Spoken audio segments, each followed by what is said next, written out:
Oh no, it's a podcast. It's happening to your ears right now. How could this be? Who did this to you? No! Why is this happening? Where is this happening? It's happening now, here, in your ears. I'm Robert Evans. This is Behind the Bastards. Cody Johnston with me in the studio, which is not a literal studio, but a metaphorical studio, a mind palace studio that exists purely in the space between our third eyes. Cody, how are you feeling? I'm feeling great in our shared studio of our hearts. Yes, that's how we met each other. It was like a Jedi thing, years before we started working at Cracked in our mind studio, recording our mind podcast. Wasn't even a website at that point. No, there weren't websites. There weren't websites. We still had that meeting. No, we knew each other in the womb, the creative womb. Cody, how are you feeling about RFK as we head into part 4?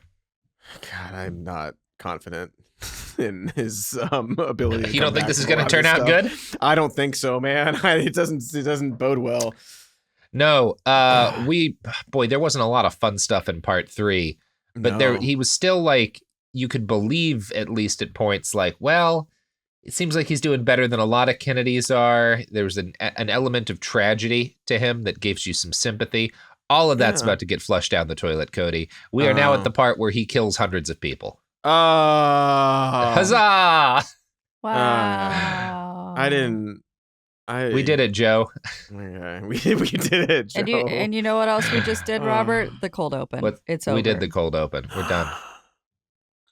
We're back. We're warmed up. We're talking about RFK, plunging into the last chapter of the RFK saga. RFK Jr. saga. By the very start of the aughts, RFK Jr. seemed to finally have started figuring out his life and to have moved into a better place. In public, he was a respected environmental lawyer and assumed Democratic Party stalwart. Oppenheimer's book includes several quotes from members of the family who are like, again, thank God he didn't get into politics. He might actually be happy now, right? He's got a chance. Yeah. But behind his image, Bobby was not the man that his fans or the country hoped. In 2010, he started dating actor Cheryl Hines of Curb Your Enthusiasm fame. The problem with this is that he was still married to his wife, Mary Richardson. Now, RFK Jr. had up to that point had a tumultuous love life. He had married his first wife, Emily, and had a child with her in 1994. They broke up later that same year. I assume his rampant cheating was a significant part of that because that is a through line his entire life as a person who is in relationships. Yeah, he and Emily, that seems reasonable. So he and Emily break up the same year that they have their first kid, and he immediately gets married again to Mary Richardson. Now, Mary is a successful architect. She is someone who has, done very well on her own, but she is also what has been described as a Kennedy super fan, right?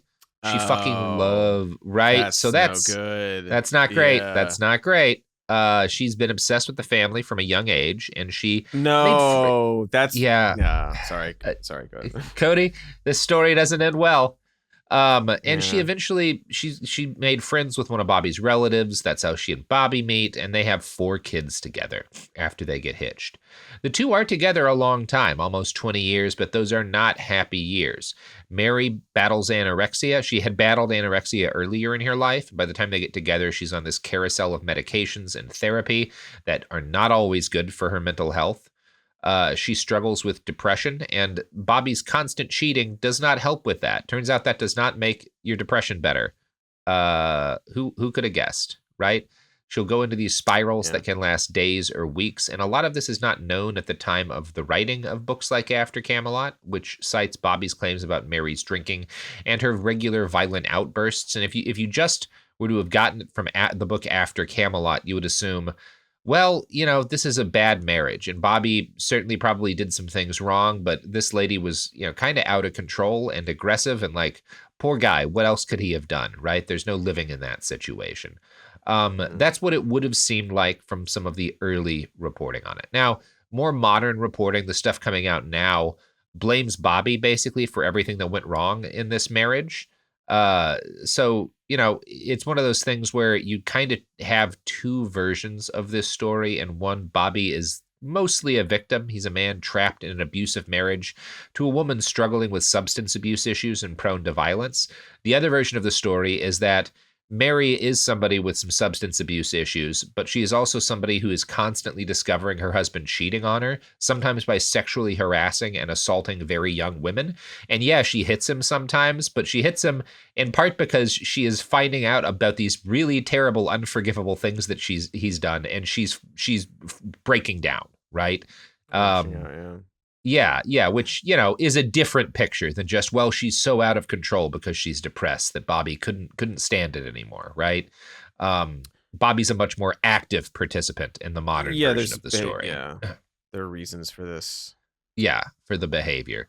Now, to be clear, the couple's children, this is also, I do think some of the modern versions of the story have kind of sought to elide Mary of some of her responsibility. And I don't think that's entirely accurate, because the couple's kids testify about her outbursts, which are bad enough that when the divorce process starts in 2010, she's denied unmediated access to the kids, right? Because she is not in control of herself to an extent that is problematic, right?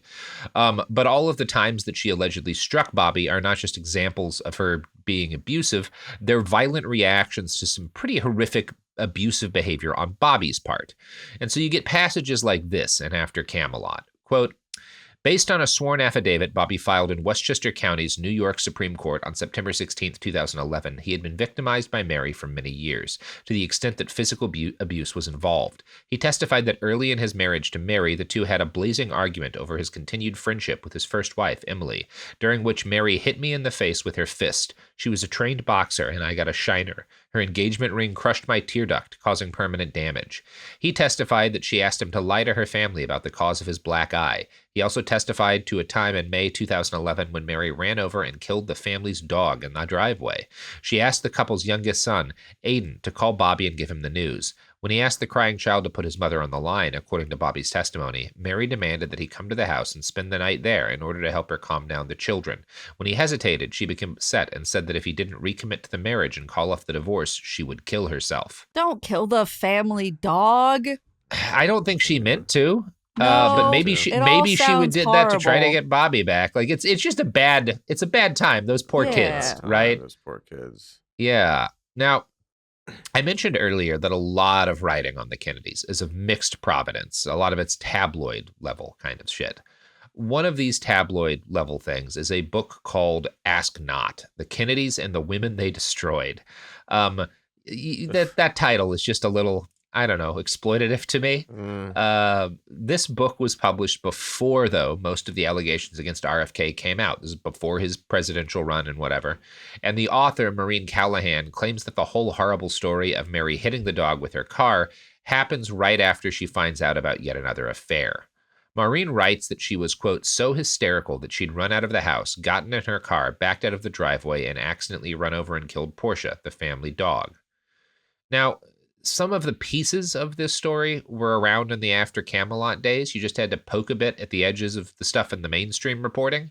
And there's even this passage in After Camelot that includes a quote from Mary during one of her fights with Bobby. He is a demon. He is a demon. He is the most evil kind of man in the world. Everything he does is evil and a fraud. He's a philanderer, an adulterer, a sex addict. I mean, that seems accurate. Yeah, and this is a Bobby. This is the Bobby that exists while he's doing all this wonderful stuff at Riverkeeper, while he's staying sober.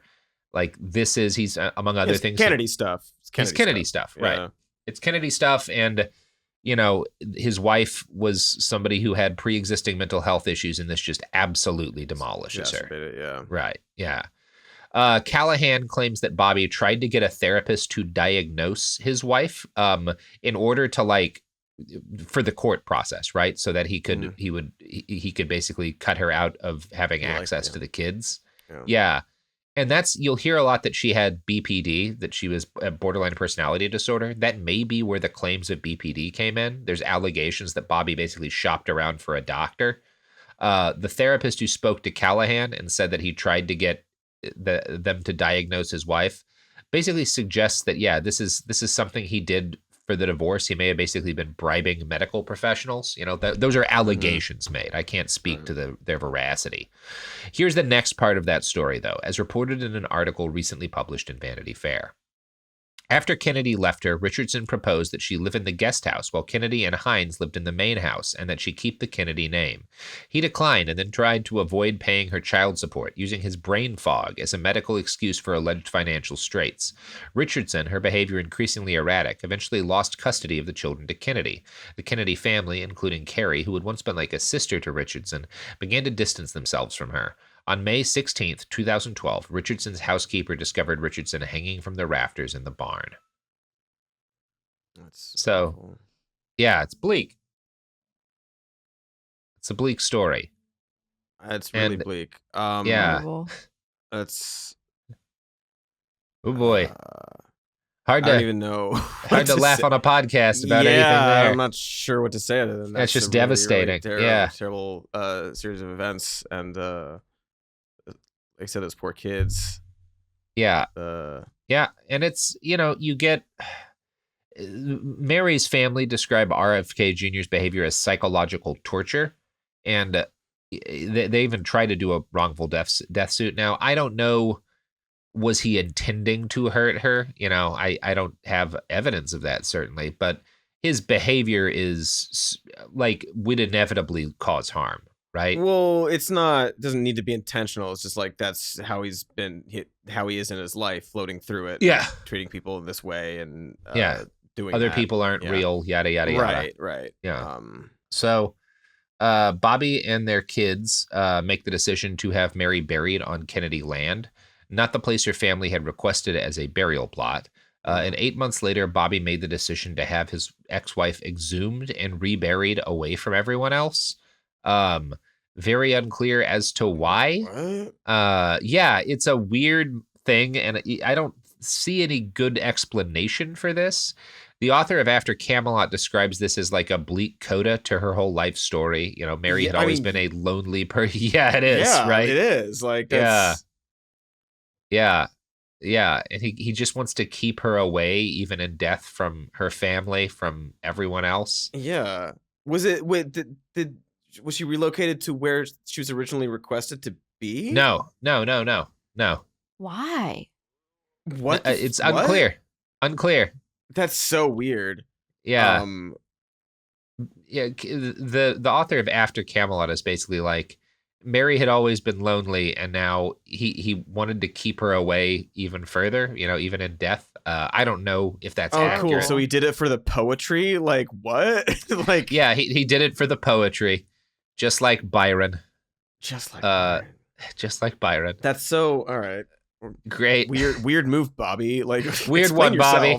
What the fuck? Like... Yeah. Now, during the initial stages of divorce proceedings is the first time that we get Bobby Kennedy making any claims about having a worm in his brain. And you saw earlier, right, that he's like, well, I can't pay because my brain fog, I fucked up the finances because my brain doesn't work anymore because a worm ate part of it. And the fact that this comes out, he is repeatedly lying to his wife and to this, allegedly lying to this divorce court and is actively divorcing her, has led a number of folks to question if the brainworm stuff is true. I think there's enough evidence in here that it's plausible that he has a brainworm. Plausible. But it's unclear what period of time he got the brainworm, because it could have been literally any moment of his life. Yeah. But he's definitely... Anytime he's eating bushmeat, which is always... The situation, it's believable. Yeah, he's placed himself in could be. But just because the brainworm is likely doesn't mean he's always been honest about how he got it, as you kind of insinuated. In that 2012 deposition, Kennedy said that he had suffered from cognitive issues that had reduced his earning power. He claimed his doctors initially saw a shadow on his brain, right? That is the worm, but they thought it was like a tumor maybe.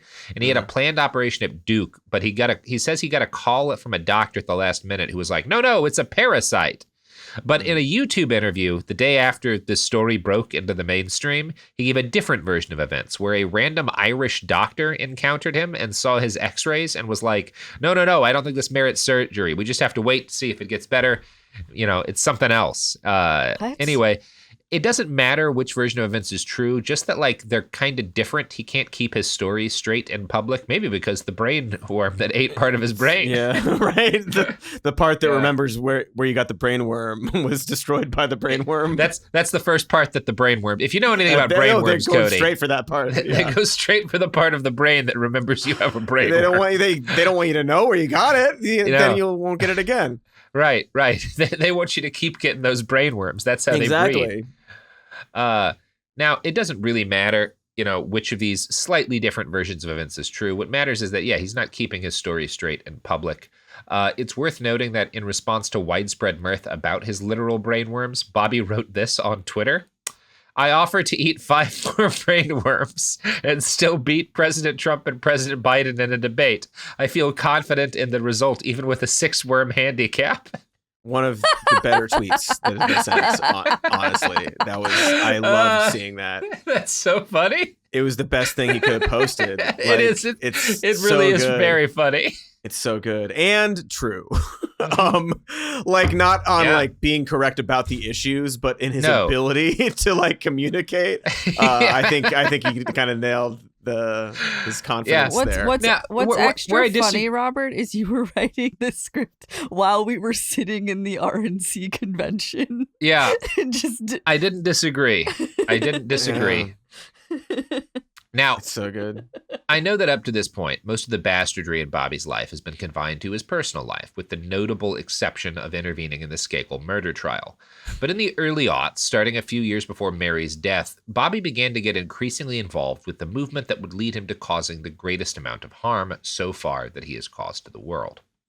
The genesis of the problem started with his work at Waterkeeper. This is a different environmental nonprofit from Riverkeeper, one that focuses on drinking water and fighting back against corporate pollution of water sources. Some of the cases Bobby was involved in were focused on mercury levels in migratory fish, and this led to him studying and reading about the health consequences of exposure to various chemicals, including mercury. Now, you don't want to get exposed to mercury. That's not great for you, Cody. I don't know. I know that you're a big mercury guy, but I worry about you, and it's not good for you. It's less of a health tonic than you might think. It's not good for other people, and I don't recommend it to other people. But no problem so far. All right, well, I'm looking fine. My speak is good, so don't whatever you said that I remember. Cody, right? why don't you merc out, and our listeners can also take the capitalist equivalent of mercury, which is mercury, but it's also the products and services that support this podcast. It is just mercury. We're back. God, I love mercury. I like the way it moves like that. I do too. The way it tastes. Yeah. Bobby doesn't like mercury, and he doesn't like mercury in part because he thinks it's in vaccines, and he thinks that and there's like trace different kinds of chemicals in vaccines, but like in levels that are not going to be a health threat. It's like you shouldn't have too much nitrogen, but it's in your oxygen. You'll be okay. It's in the air. Yeah. I assume they would go like, oh, well, that's too much mercury. We shouldn't pump people full of that. Yeah. They're aware this is not really a problem, but Bobby becomes convinced that it is. And Bobby is not a doctor. Again, he is a lawyer. And it's not surprising that years of focusing on chemical exposure in waterways might have transferred over to other things. Because while he is kind of obsessively fighting and reading about all of this mercury poisoning, he and Mary have their first son, Connor. And Connor has a soy and peanut allergy. These are serious allergies. And RFK Jr., given all of the family members that have died, is a man who was primed to be extra upset about this and perhaps unreasonably obsessed with why it had happened. So he dedicates himself to figuring out a reason why, and he lands on mercury exposure as the cause of Connor's allergies, right? Why? That this is because he's obsessively reading about and fighting with corporations about mercury exposure in waterways. His son gets an allergy, and there is a belief among certain weird health anti-vax types that mercury exposure in vaccines causes allergies in children, right?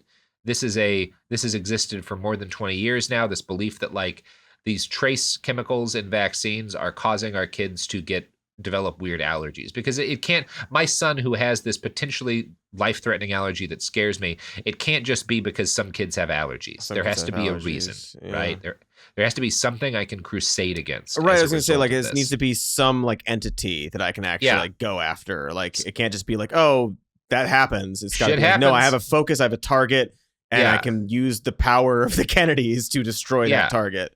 Now, I want to make it clear that this is vigorously disproved nonsense. I found a 2023 study published by the Japan Environment Children's Study Group. They collected and explored data from more than 94,000 mother-infant pairs and looked at how prenatal metallic element exposure might correlate to food allergies.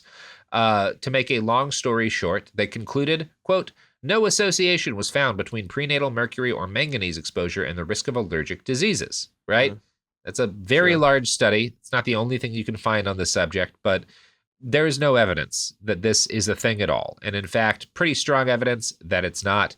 But Bobby believes in it, right? And one of our sources on how kind of obsessed he is with mercury poisoning during the kind of early to mid-aughts is Cooney, that babysitter he harassed, who told Vanity Fair that he told her Connor's allergies were likely because of vaccines he'd received that had mercury in them. And, you know, Kennedy has claimed later in other writings that right around the same time, he starts meeting with groups of mothers who start handing him research about vaccine, about like mercury in the MMR vaccine and how it's causing autism, right? The original Facebook group. Yeah, just like a mom handing you a sheaf of paper she printed out. You know, he becomes acquainted with Andrew Wakefield and Wakefield's absolutely disgraced study that was published in like 1998. But, you know, obviously the fact that this is all nonsense and that Wakefield is completely disgraced eventually from it doesn't stop him from becoming, you know, famous among a whole host of Hollywood weirdos like Jenny McCarthy and Jim Carrey. And obviously, Bobby Kennedy is right there in the center of it. This is the kind of cause that Bobby like loves to drag himself towards. You know, he's a Kennedy, so he's not the little guy, but he gets to be the little guy when he's fighting these big corporate polluters or when he's dealing with, you know, this vaccine conspiracy that's getting mercury into kids, right? And because he's, you know, the Kennedy that he is, he always has access to the news media, even when he shouldn't. He's friends with the publisher of Rolling Stone at the time, Jan Winter, and he gets Winter to agree, along with the editors of Salon, to let him co-publish a story he wrote about vaccines, which is basically him repeating Wakefield's research. So he gets Rolling Stone and Salon to dual publish an article written by him in 2011 about how vaccines cause autism. And they have since retracted the paper because of fucking course, but the fact that it gets out there at all, it's evidence that just by being a Kennedy, he gets to like skip the line, right? He's not just a guy he often gets portrayed as just another anti-vaxxer who got wrapped up in this. No. He is how he's a big part of how it breaks containment. The Kennedy name he uses because it would have had like some editor going through it, with like rigorous like actually like looking at like fact checking. Who the fuck stuff. is this guy, right? We're not going to publish this, but it's Kennedy, so you just we'll publish that, sure. That's and he is. This is a big part of how, you know, there's a lot of things. One thing I find myself explaining to a lot of liberals in the modern era is how they'll hear about like organic food hippies or like crystal healing types who have gone hard MAGA and be like, well, but those guys are like left weirdos, right? Like those guys are weirdos who are on our side of things, right? That's how it's always been. And Bobby Kennedy pulls them out of the left. He is a big part of that, right? Because there's so much gravity to the Kennedy name as he comes sailing over that political divide line in our society. He pulls a huge chunk of like the weird left with him because he's still this guy who's celebrated in progressive circles for his work in environmental law. So when he gets to anti-vax shit, it has a big impact. Yeah, he also like it sort of like grants like validity to it. Even prestige. If he weren't like doing all this publishing stuff and like actually like getting the bad information out there, he's still just sort of saying like, I believe this and I'm a Kennedy, therefore you can, and like it's sort of like convincing people they can have these sort of contradictory positions and like have, you know, I don't know, it's a real phenomenon. Yeah, it's real and it's cool and it's good. It's all that. Yeah. Bobby is an important part of the journey of a chunk of, fringe kind of woo culture over to the right. Because the myth of the Kennedy family is a huge deal for everyone in society, right? There's a guy, to go back to the Trump shooting, when he got shot, there's a dude standing directly behind him that thousands of QAnon believers think is literally John F. Kennedy Jr. in disguise, because JFK Jr. didn't die in the plane crash. He's hiding. He's waiting to coronate, He's I don't know, the new American stage. king or some shit. Yeah. And that guy, that fake Kennedy, is standing directly behind Trump when he gets shot at, because why not? Why not? We're just doing Mad Libs in America today. It's wild. Like, nothing is real. Nothing is real. Now, the fact that Bobby became a vocal advocate for anti-vax shit has a big impact, and it helps impart a gravitas and credibility to this crowd. The particular brand of scum who have crusted to the rim of the anti-vax movement tend to have precisely one skill, which is an instinctive knowledge of branding. Once they see there's a Kennedy in the mix, there is a feeding frenzy over who gets to be his friend, right? Like, this guy could take us everywhere we want to go. Let's see who can win in a scrum to actually get to be his best buddy. And the winner here is Del Bigtree. Great name for a weirdo vaccine conspiracy theorist. Del is a former TV producer who has in recent years become a regular guest on the Alex Jones Show. I mostly encountered Del before this through the podcast Knowledge Fight, which chronicles Jones. Del is also the CEO of the Informed Consent Action Network. And if now that we know something about Bobby Kennedy, if he's involved with an organization, it absolutely shouldn't be the Informed Consent Action Network. He's not great on informed consent. Maybe he can take a seminar. He should take a class on informed consent. He can learn something from them, but maybe he shouldn't be heavily involved. Yeah, he shouldn't be helping to run things. Yeah. Del produced the documentary Vaxxed. Del has no relevant medical training. He has absolutely no reason to be talking about any of this stuff, but he did once produce a TV show called The Doctors, and that really is all it takes with a chunk of the country. All it takes. God. We're so cooked. We're so doomed. Yeah, we're a little doomed. We might be a little doomed. Maybe it'll be okay, less. Cody. We'll see. It'll be fine. Yeah, maybe it'll be okay. Maybe we're gonna shake all this off like a fever. Mm-hmm. Yeah. A man can dream. A man can hope.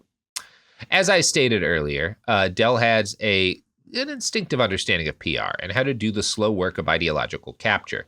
He focused on doing rallies and outreach to communities that were primed for an anti-vaccine message. Hasidic Jewish synagogues were a particular favorite of his.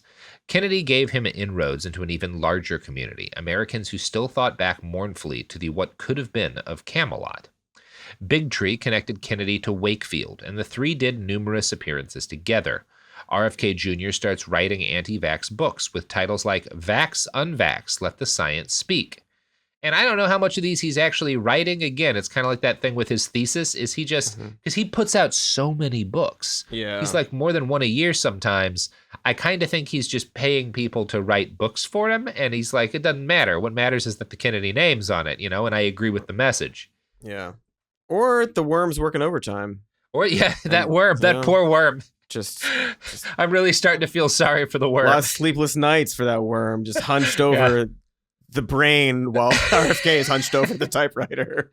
So just chain smoking cigarettes, putting them out in his corpus callosum. Well, that's where the brain fog came from the worm smoking cigarettes in the skull, cigarettes. Right?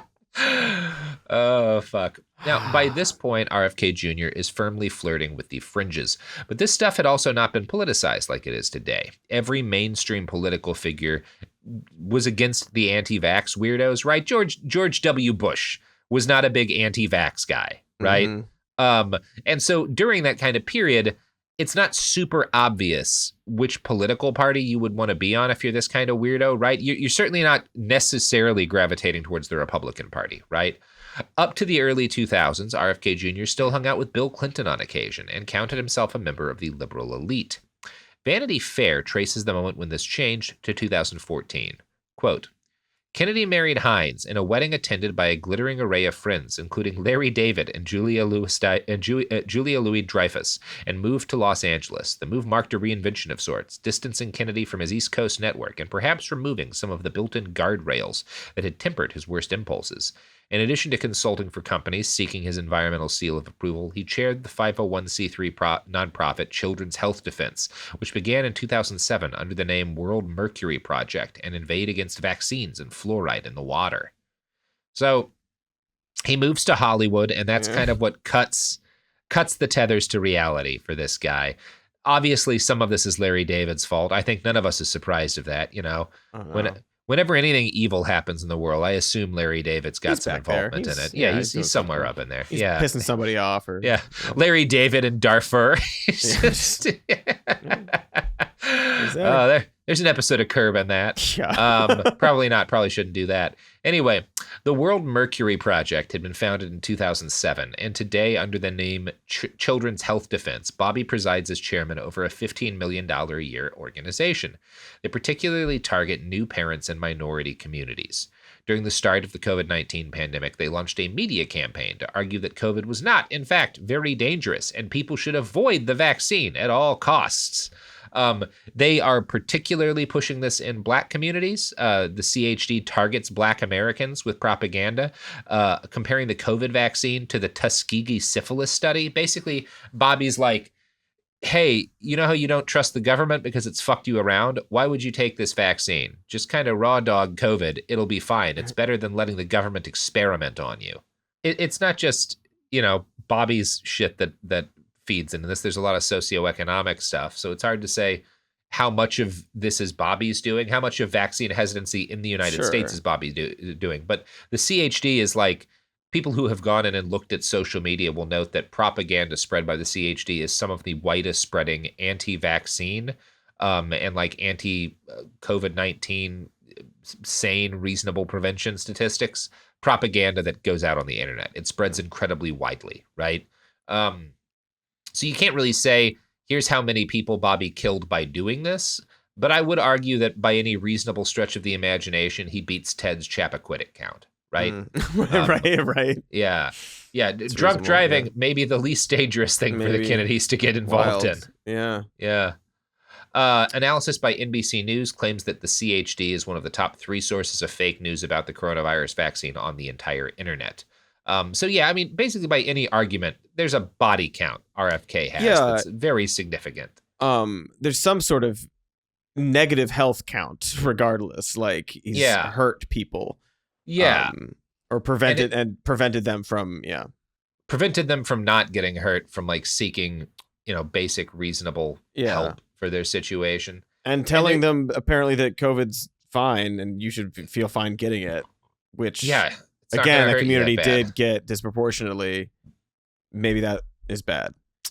Yeah, and if we want to talk about like the greatest harm or the clearest harm that he's done, the easiest body count we can draw to him, that's going to bring us to 2018 and the Samoan Islands. Have you heard this story, Cody?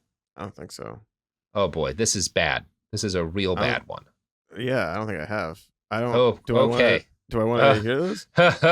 Oh boy, Cody. In 2018, 2 children in the Samoan Islands died after catastrophic reactions to the MMR vaccine. Now, that is how it was spun initially, right? The reality is that 2 nurses fucked up horribly in administering the vaccines and dosed both children with massive quantities of expired muscle relaxers. Now, this is a terrible thing, right? Yeah. It's evidence that there's issues with those nurses, that there's probably issues with the facilities, right? This happens and a lot does need to change, right? Like you don't just go like, well, sometimes shit happens, right? This is evidence of serious breakdowns in how this process ought to work. Yeah.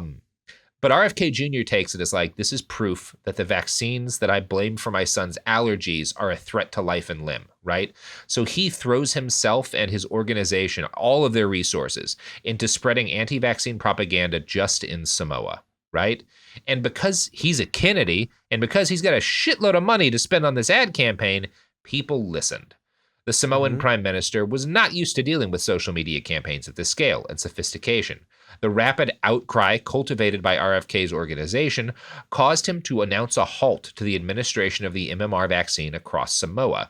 Because of this campaign he launches, the Samoan government stops rolling out the MMR vaccine, right? They put a pause on it, basically. In June of... and this is going to have a pretty catastrophic result. In June of 2019, Kennedy and his new wife, Cheryl Hines, flew to Samoa for a press blitz and a private meeting with the prime minister. Now, this is a great time for Bobby, but while he schmoozed, measles was starting to percolate throughout the community, infecting huge numbers of now unvaccinated little kids. In months, there was an epidemic, infecting nearly 6,000 people and leading to 83 deaths. The vast majority of those deaths are extremely young children. These are 83 deaths that we can tie directly to Bobby Kennedy. Robert Offit... they halted vaccines generally? Yeah. Well, no, the MMR vaccine. Okay. Which is measles, mumps, and rubella. Okay. Yeah. Wait, what was I? I think you were just mistaking which vaccine it was. This is fucked up. Yeah. No, it's hideously fucked up, right? Terrible. Okay. Yeah. Yeah.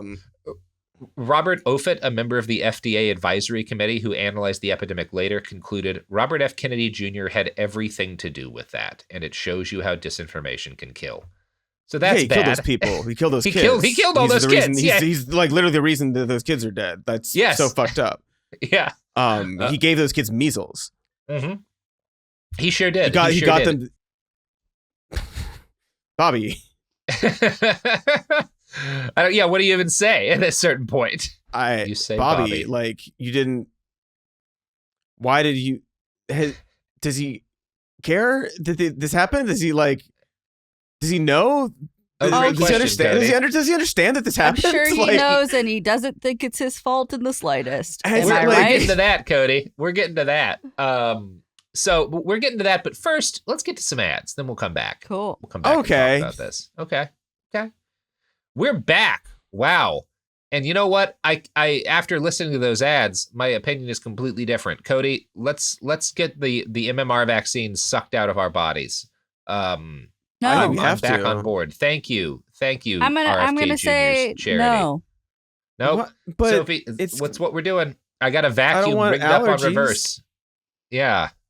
No. Gonna cut my arm, suck out the blood, filter out the MMR, and squirt it right back in. Sophie, don't make me put rotting meat in your fridge. As somebody with a shit ton of allergies, give me that vaccine. Okay.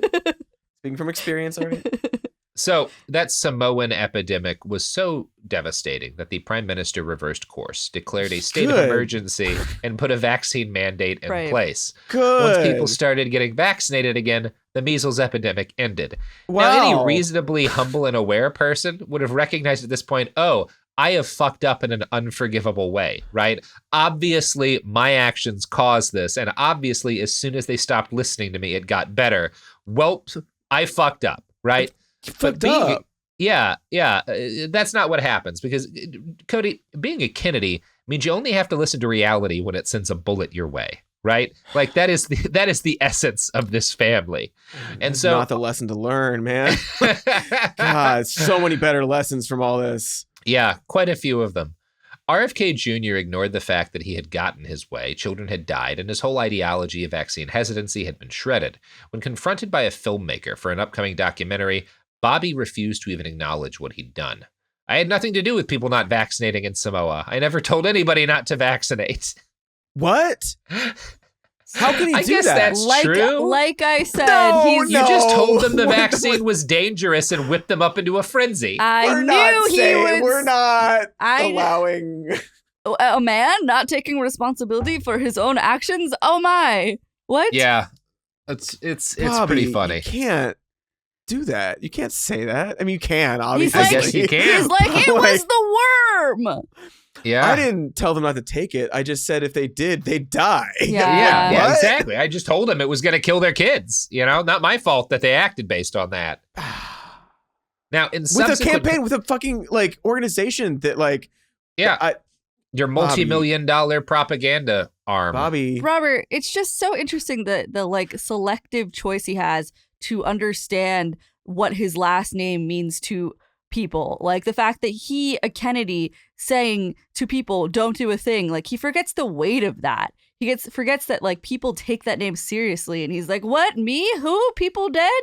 Couldn't have been. What? But he totally knows because he uses it all the time. But he knows. In order to do these things. It's selective. He's best at using. Yeah, it's selective choice. Yeah. I mean, look, as a man, we're all good at that, right? Like that's really the superpower of our. Oh wow, Sophie.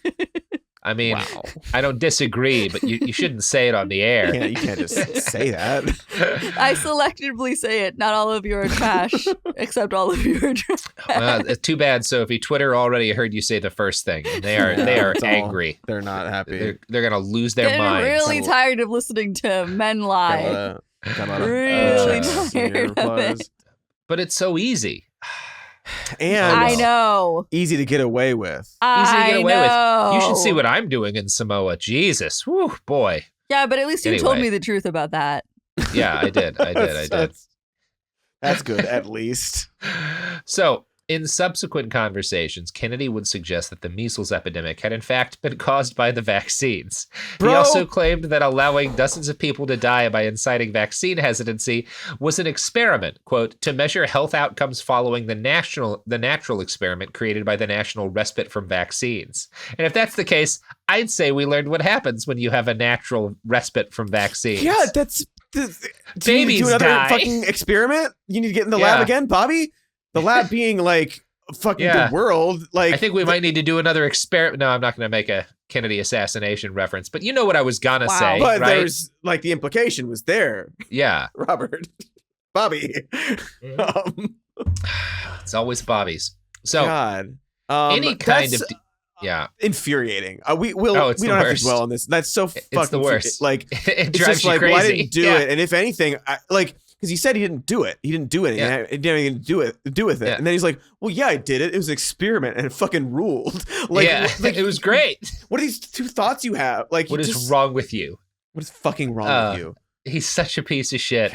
Now, again, in an ethical society, I think the way you would deal with this guy would involve a catapult and the sea. I think you would catapult him into the sea, right? I think we should catapult more people into the sea. A large lake. Yeah, sure. Maybe one of the Great Lakes, really right? Big lake, but yeah. We've got some big lakes. We have options for bodies of water to catapult people into. But in our society, that's not how we punish this sort of thing. Instead, Kennedy was feted by some of the wealthiest and most influential celebrities around. He got to guest on the Joe Rogan podcast, and he published 6 books of vaccine disinformation, while donations to his charity doubled. Yeah.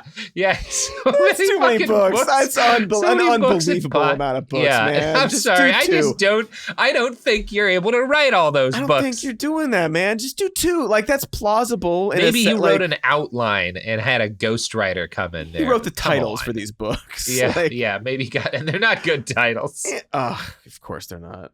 Now, Kennedy has also made repeated statements that he believes in a link between vaccines and autism. I should not need to explain that this is hooey. The reason why autism rates seem to have skyrocketed is that it wasn't a thing that we diagnosed or recognized for a very long time. So when you start to realize that it is one thing, it will look like there's a surge in it. That's not what's happened, right? Seeing it.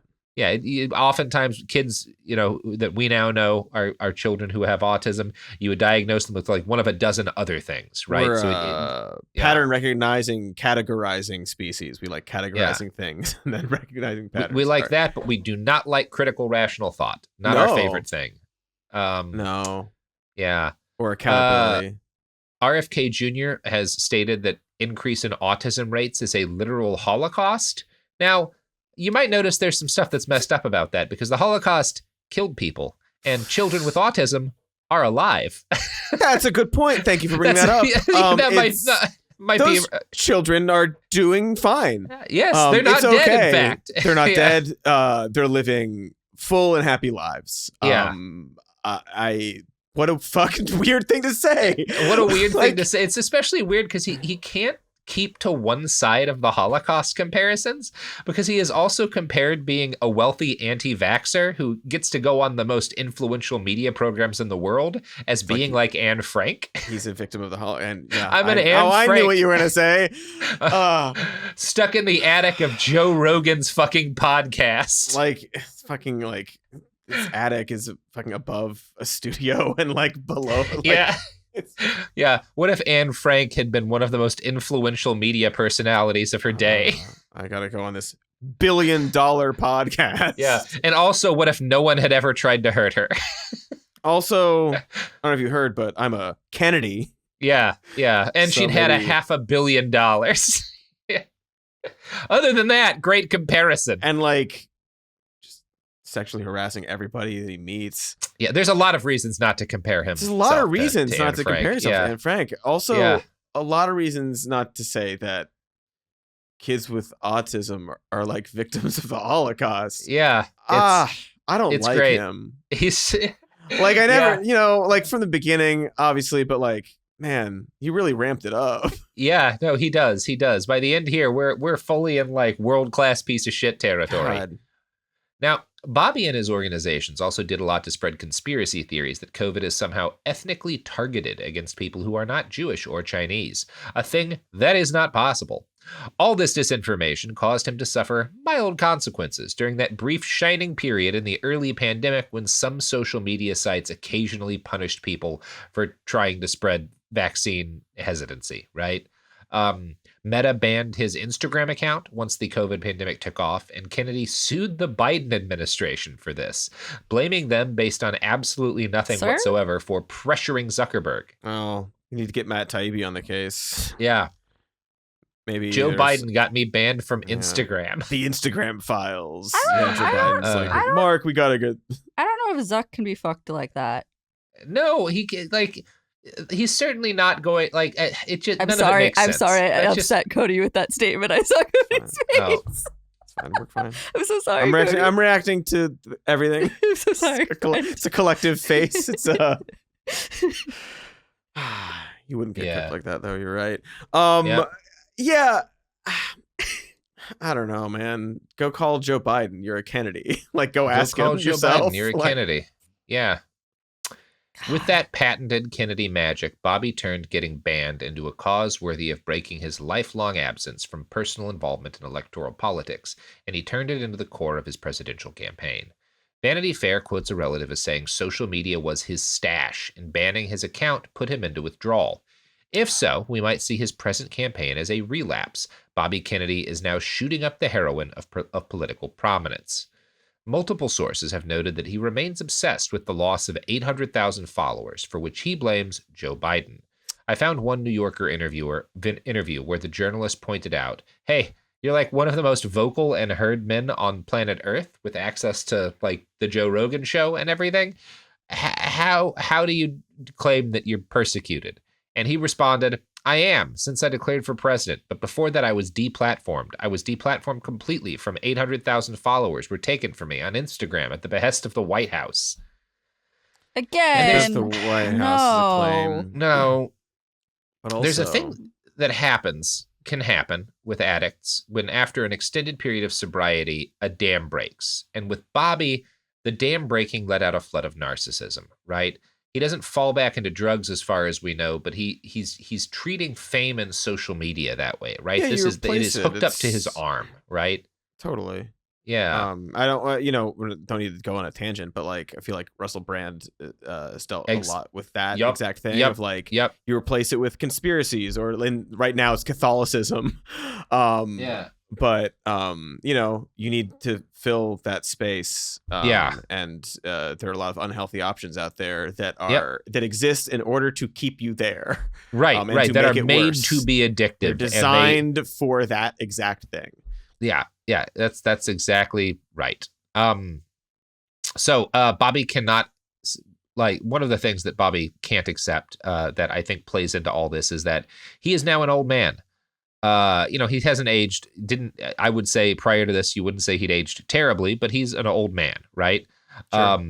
And when he, so he starts shooting up steroids, basically, right? When he comes out to announce his presidential campaign in April of 2023, people who had known him for years were shocked by how he looked. He's all puffy and bloated with steroids. He says that he's on organic testosterone, which, like, you're just on gear, man. You're just on gear. I'm sorry. It doesn't matter if the gear is organic. My methamphetamine's organic. Right, it comes from a plant, right?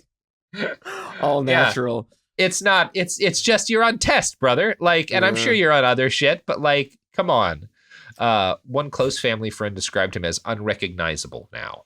Yeah. Bobby's presidential campaign wears the drag of an independent grassroots effort, but there's funding behind it from some of the most powerful and wealthy people in this country.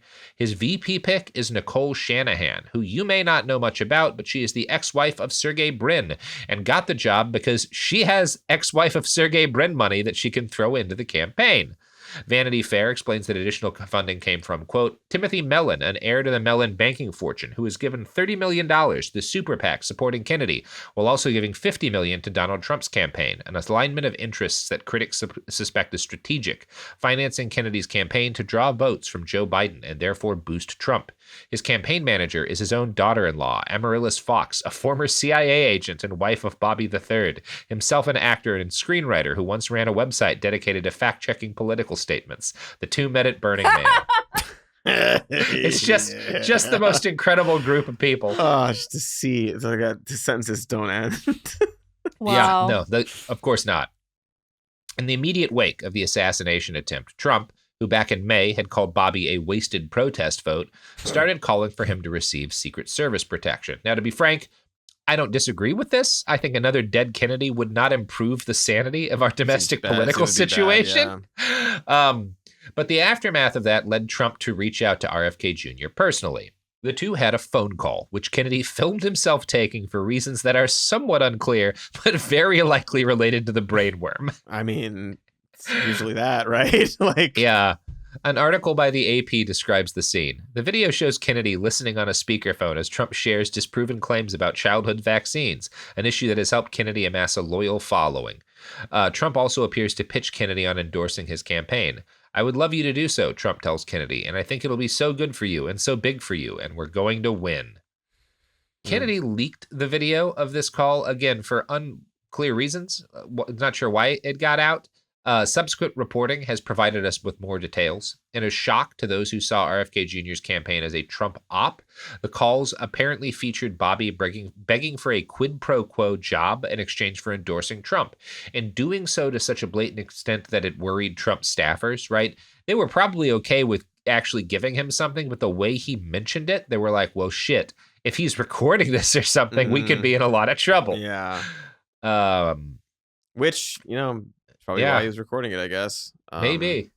Now, RFK Jr. wanted to secure himself a post overseeing health and safety in the next Trump administration. Discussions between the two during this recorded call included possible jobs he could get at the cabinet level, because that doesn't require Senate confirmation. And this would have been in exchange for Kennedy dropping out and endorsing Trump. Further information has since come out that provides, I think, a concrete idea of what Bobby would seek to do if given a position of power in a presidential administration. And unfortunately, it's something that gels all too well with some of the plans members of the fascist right have already put forward. In a virtual Latino town hall last week, Kennedy floated the idea of wellness farms, which is, these are basically American gulags, right? He wants you to be able to send drug addicts and people who are on antidepressants for years of mandatory work therapy, right? Not just people who are like convicted of drug possession, but people who are on ADHD meds. He describes the goal of these facilities as to reparent people. And of course, since Kennedy believes cell phone radiation is poisonous, people interned in these camps would not have access to the internet or any way to communicate to the outside world. So that's cool. Good and evil. It's so, he's not the only one. This is so blatant and weird. And it's just so funny. So many people on the right just trying to portray themselves as we're the party of freedom, and then half their ideas are well, put people in camps obviously to work, but also work camps that they can't leave. Vote. Sure. We should only have the head of the household vote or whatever it is, where it's just like so anti the thing they are desperately trying to pretend that they are. I don't know if it's going to work for that long. Yeah.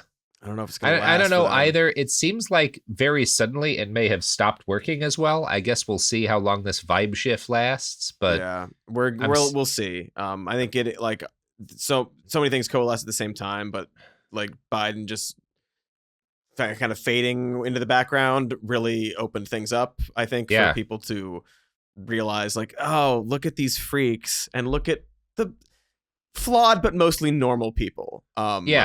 And really up that contrast, because when you contrast the freaks with like this old goat, it's like, what can you say? I don't know. We'll see if it lasts. But we'll see if it lasts. You know, I do think it's interesting. I'm kind of compelled by what we've seen, like, because it seems like there's some evidence that people within Trump world, or people backing him, if not the campaign itself, wanted to push and support Bobby because they thought he could take enough votes away to hurt Biden. And it kind of seems like a lot of the evidence suggests he takes more votes from Trump. And I'm kind of wondering, I'm wondering if what we saw from Trump offering him this job is like a result of kind of panic over that.